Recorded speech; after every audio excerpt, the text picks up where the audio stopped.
I think Josh has found his spot too. Oh, there you go. Yeah. All right. Thank you, Josh. And you? You ready? Now you're going to start us off, right? No, I started. You're not. You're starting us off. That's right. And then you, Gabriel, and then Nathaniel. The only one that's Well, Josh is the one who's showing us where we're reading. Catherine will be reading her little picture. Yes. All right. Let's go for it. 49. Listen one and all, both rich and poor together, all over the world. Everyone listen to what I have to say. For wisdom will come from my mouth, words of insight and understanding will be heard from the musings of my heart. I will break open mysteries with my music, and my songs will release riddles solved. There's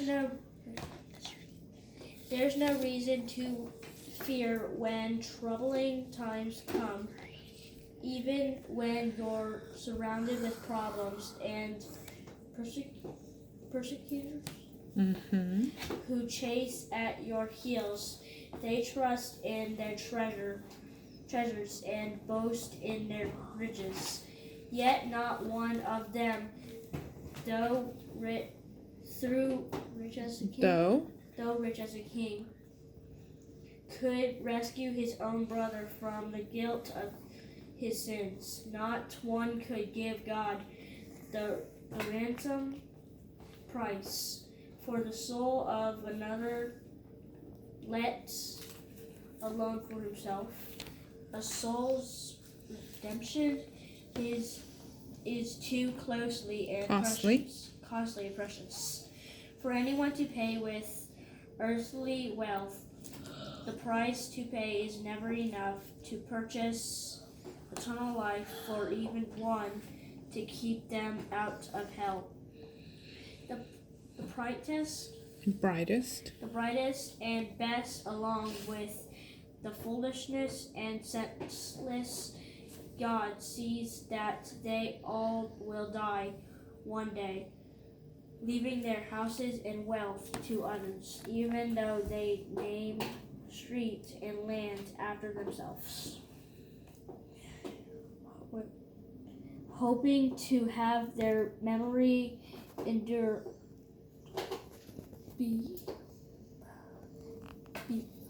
beyond the grave. Legends in their own minds. Their home address is now the cemetery. Yeah, that's you. Mm-hmm. Their honor of man is short-lived and fleeting. There's little difference between man and beast, for such will one day perish. For both will one day perish. Mm-hmm.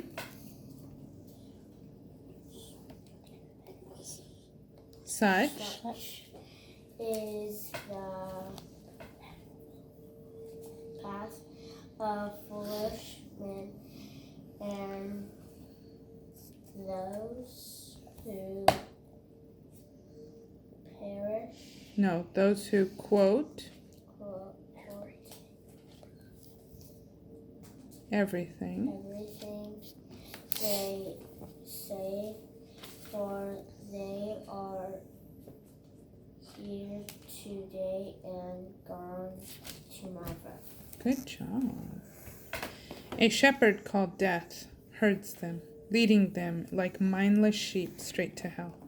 Yet at daybreak you will find the righteous ruling in their place. Every trace of them will be gone forever, with all their glory lost in the darkness of their doom. But I know the loving God will redeem my soul, raising me up from the dark power of death, taking me as his bridal partner. So don't be disturbed when you see the rich surround you with the glory of their wealth on full display. For when they die, they will carry nothing with them, and their riches will not allow them beyond the grave. Though they have the greatest rewards of this world, and all applaud them for their accomplishments, they will follow those who have gone before them and go straight into the realm of darkness, where they never ever see the light again. So this is the way of mortal man, honored for a moment, yet without eternal insight, like a beast that will one day perish. Okay. God has spoken. The God of gods, the mighty Lord himself has spoken. He shouts out over all the people of the earth. In every brilliant sunrise and every beautiful sunset, saying, "Listen to me." God's glory light shines out of the Zion realms with the radiance of perfect beauty. With the rumble of thunder he approaches. He will not be silent, for he comes with an ear-splitting sound. All around him are furious flames of fire, and preceding him is the dazzling blaze of his glory. Here he comes to judge his people. He summons his court with heaven and earth as his jury, saying, "Gather all my lovers, my godly ones, whose hearts are one with me, those who have entered into my holy covenant by sacrifices upon the altar." And the heavens declare his justice. God himself will be their judge, and he will judge them with righteousness. Listen to me, O my people, listen well, for I am your God. I am bringing you to trial, and here are my charges.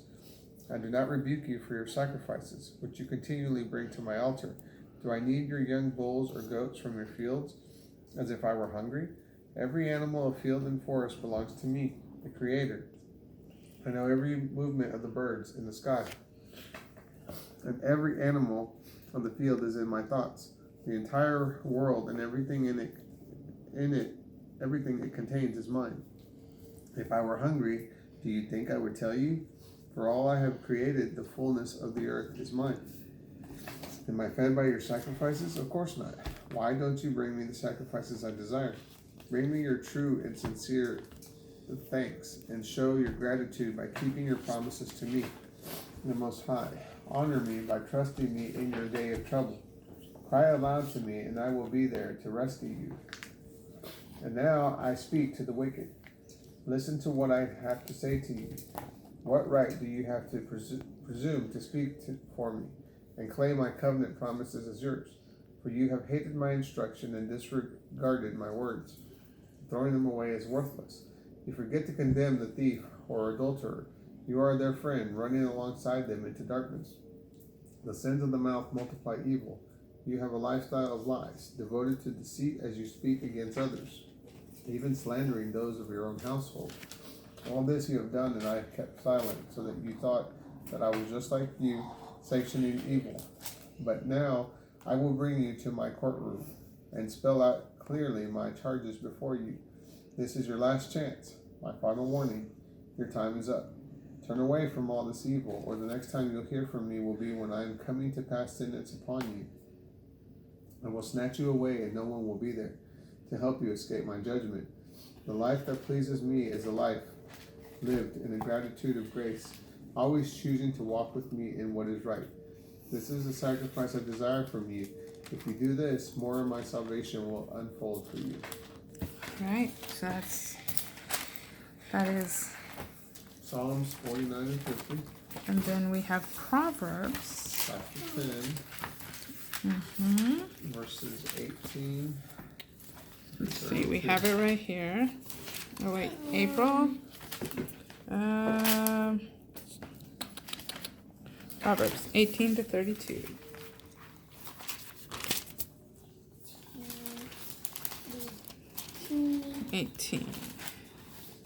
Okay, the one who hides his hatred while pretending to be your friend is nothing but a liar. But the one who slanders you behind your back proves that he's a fool, never to be trusted. If you keep talking, it won't be long before you're saying something really wrong. Prove you're wise from the very start. Just bite your tongue and be strong. The teachings of the godly ones are like pure silver, bringing words of redemption to others. But the heart of the wicked is corrupt. The lovers of God feed many with their teachings, but the foolish ones starve themselves for lack of an understanding heart. True enrichment comes from the blessing of the Lord, with rest and contentment in knowing that it all comes from Him. The fool finds his fun in doing wrong, but the wise delight in having discernment. The lawless are haunted by their fears. The lawless are haunted by their fears, and what they dread will come upon them. But the longings of the lovers of God will all be fulfilled. The wicked are blown away by every stormy word. But when a catastrophe comes, the lovers of God have a secure anchor. To trust a lazy person to get a job done will be as irritating as smoke in your eyes, as enjoyable as a toothache. Living with the worship and awe of God will bring you many years of contented living.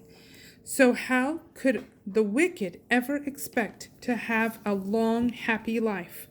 Lovers of God have a joyful feast of gladness, but the ungodly see their hopes vanish right before their eyes. The beautiful ways of God are a safe resting place for those who have integrity.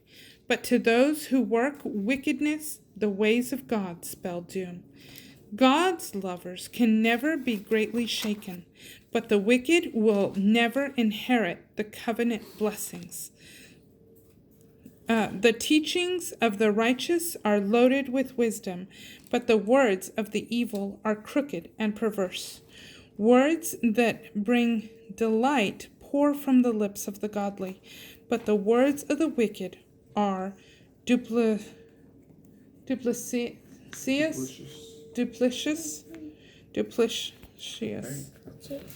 And that's Sunday's reading.